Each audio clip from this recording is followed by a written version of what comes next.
nakakaapekto pa rin ang habagat. Itong habagat ay naapektuhan ang malaking bahagi ng Luzon. Pero inaasahan na ito'y hihina.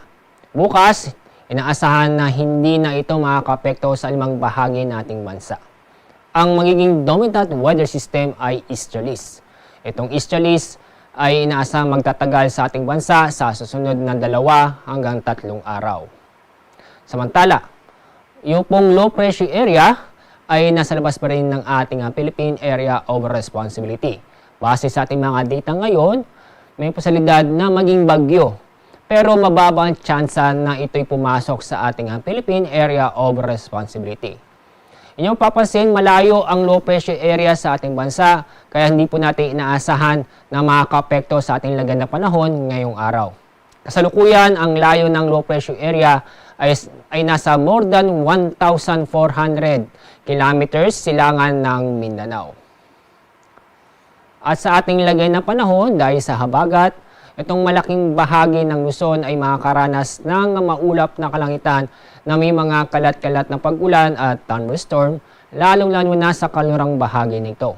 Ang mga lugar ay sa Ilocos Region, ganoon din sa Bataan, Zambales, Pampanga, Bulacan, kasama na rin ang Tarlac, Rizal, Metro Manila, Cavite, Laguna, Occidental Mindoro, Oriental Mindoro at Palawan.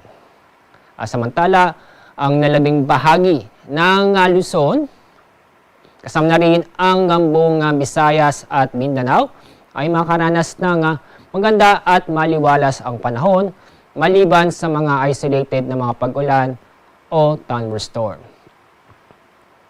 Ngayong araw may inaasahan tayong malalakas na pag-ulan, inyong makikita dito sa kalurang bahagi ng Northern at Central Luzon.